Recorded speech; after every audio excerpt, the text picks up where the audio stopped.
Hello everyone, I'm the Symbiote Soldier 3 here, and welcome to an honest review of Spider-Man the Animated Series, Season 3. So let's get right into this. There's no real casting characters to go over as there's anyone specifically that I remember being introduced that's truly a mainstay, so let's get into the episodes. Starting off, we have the first episode of the season in Doctor Strange. This is an episode where it's basically just a crossover with Doctor Strange.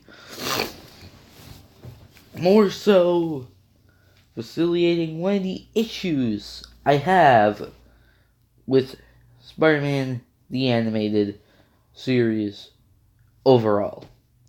It's that Doctor Strange, at least to my knowledge, wasn't even that popular of a character at the time.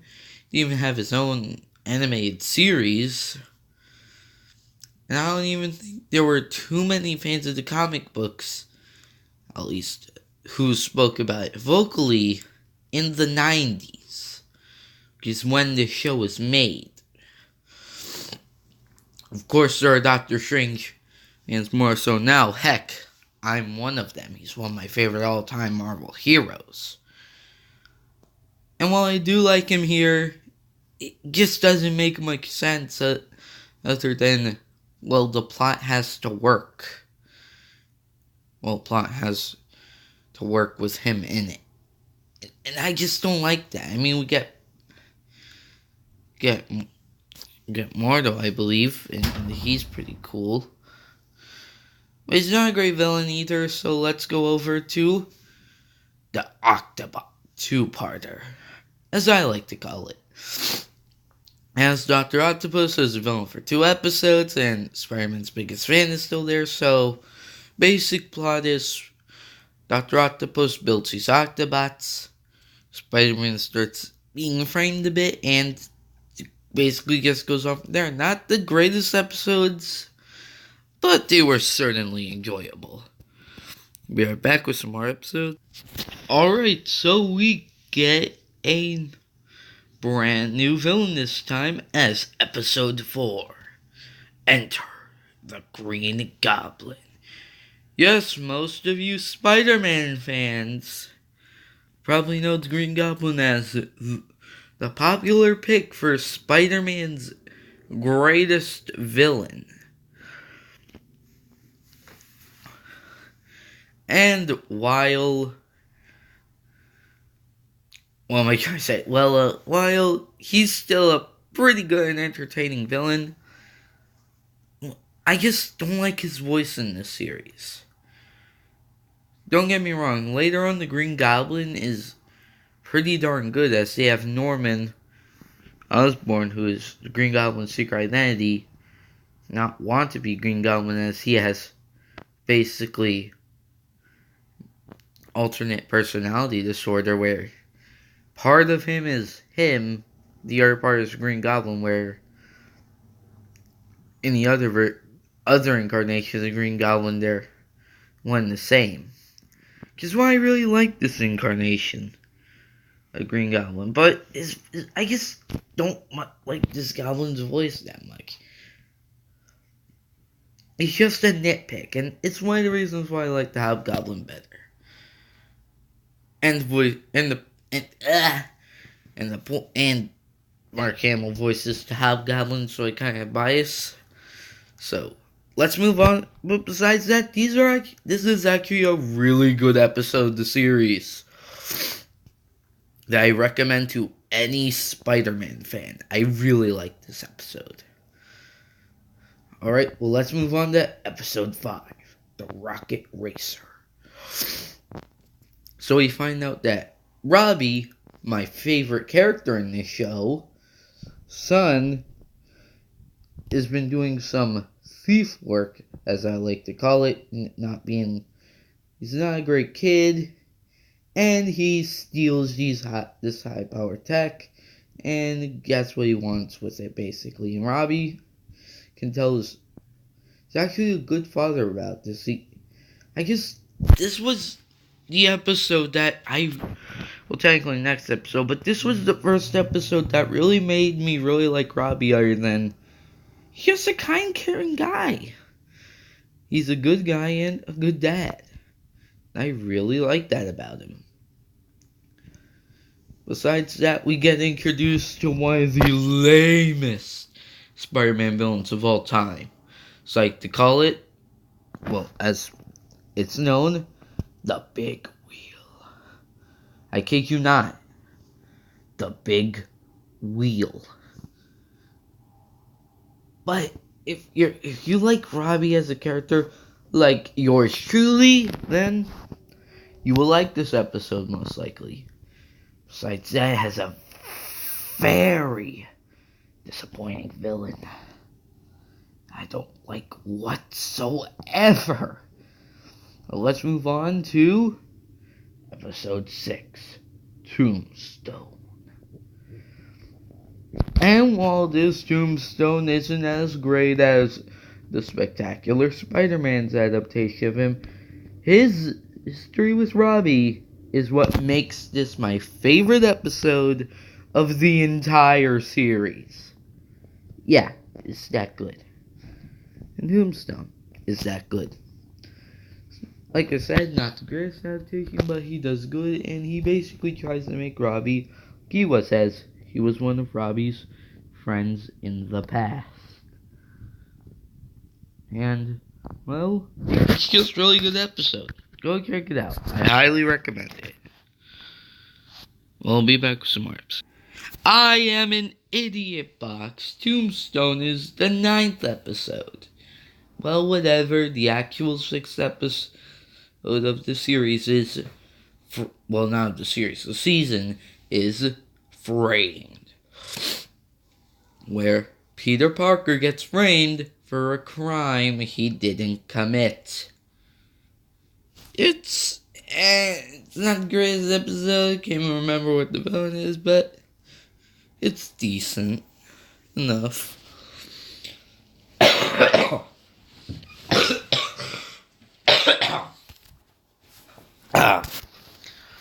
Anyway, the next episode is The Man Without Fear.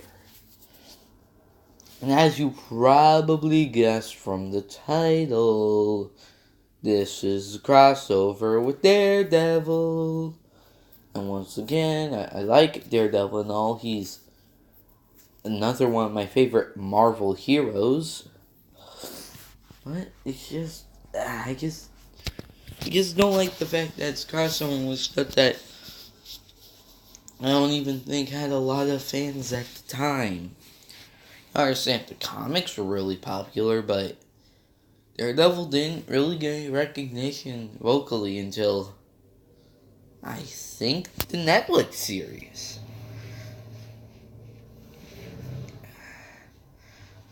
But besides that, it's just weird. I would like this episode, and I get it. The Kingpin was turned to a Spider-Man villain. So they want to incorporate that somehow, but I just don't like it that much. Daredevil was in this video with just Peter trying to prove himself but trying to go out as Spider-Man, trying to prove that Peter's, well, he is innocent. And I would like it, but they put Daredevil in that gay. He's his lawyer. And it's just, it's nowhere near as bad as the episodes in season 2, but he's just not that great. I'll be back with another episode. Alright, so next episode is episode 8, The Ultimate Slayer, which is another one of my favorites. Yeah, if you couldn't tell, season 3 is my favorite season. Because I feel like it's had the best quality episodes.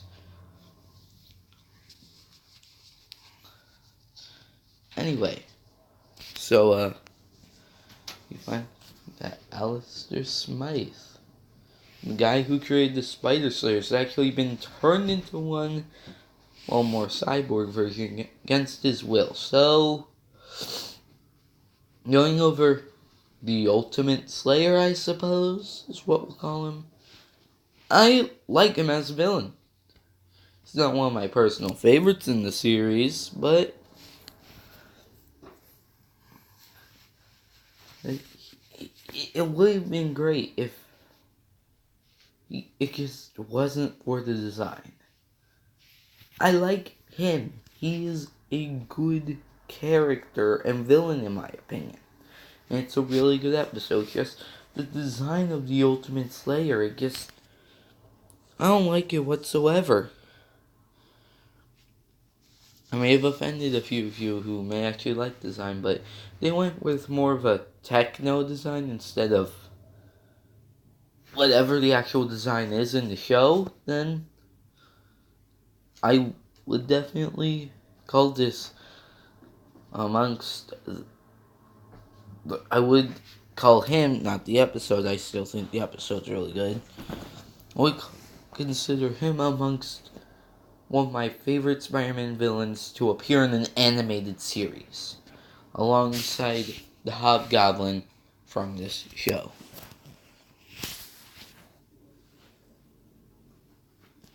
But anyway, I'll come back with a new episode. Episode 10, The Spot. This is a weird episode. Not a bad episode, mind you. A weird episode.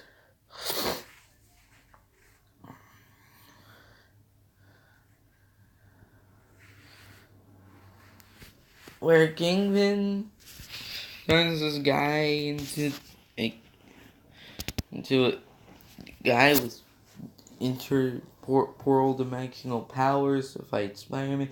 Just doesn't want. And this episode's just weird in my opinion.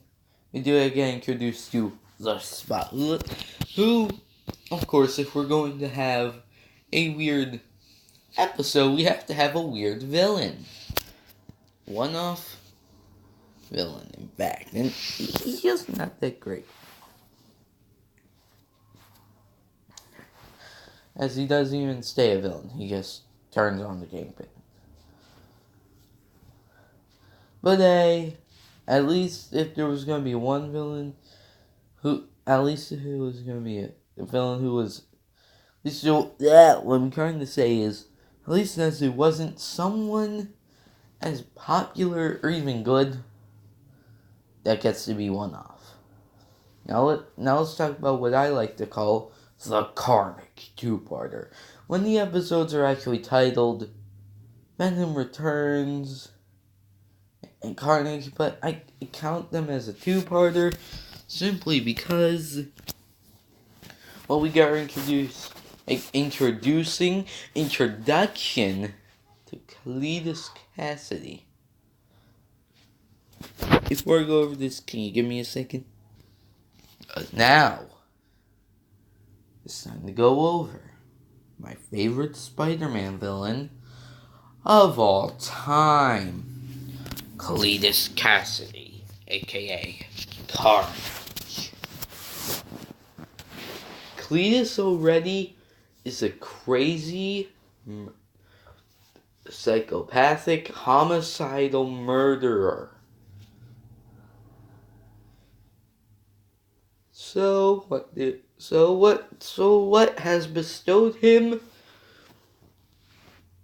a Carnage symbiote, as he calls it, and it is fused with his blood. So, unlike Eddie, where you can remove him, and the symbiote and Venom will either take a while to return or just won't return, you straight up have to kill Cassidy to get rid of Carnage. But since Spider-Man usually doesn't try to kill people, that's not so easy. Unless we're talking about Amazing Spider-Man 2, where it's just like, Hello guys, I'm gonna kill Elektra. And for some reason, I'll be Southern. Now wait to the actual episodes. Venom returns with Carnage, one of my favorite villains in the series, right behind the Hobgoblin and Kingpin. These episodes are amazing. Like I said, Season 3 is my favorite season, so I'm gonna gush about the episodes I like, okay? I just recommend you check these two out. They are amazing. Also, some reason Dormammu's giving them the symbiotes again. Yeah, he was in Doctor Strange episode, but I didn't make it because I mean the main I had problems with that episode, and this is like Dormammu's final appearance, so I didn't think it was that required. All right, I'll come back to you with some new episodes. Alright, so we had the final 2 episodes of the series that I like to dub the Goblin Wars 2-parter. As we have the Hobgoblin and the Green Goblin go head to head. And as you would expect, it's brilliant! Well, I personally would prefer it ending on the season ending on Carnage. This is still an amazing finale. As we have the Green Goblin, one of the most iconic Spider-Man villains. Heck, one of the most iconic villains. The Spider-Man series is so popular that some of its villains are just iconic in fictional media, not just comics. And you have him going with his doppelganger, or if we're talking about the show's continuity, Hobgoblin going up against his doppelganger. I just love this episode. I highly recommend you check out almost every episode in this season. Except the weird ones are the ones that are an unneeded crossover. Anyway, Season 3, and my personal thoughts on it, it's my favorite why do I keep saying chapter? It's my personal favorite season. If you're looking for some of the best, for some 90s Spider-Man goodness, in my opinion, this is most likely where you are going to find it the most. You may personally prefer other seasons of the show, but this is the best one for me. So, next time, I'm hoping that I will be able to get Twilight Zero out of the way, finished, but if not, expect an honest review of Season 4. I am hoping Monday. Or maybe Tuesday, I'm not sure. Anyway, can't even get my outro right. Anyway, this has been Symbiote Soldier 3, signing off, and I'll see you guys next time.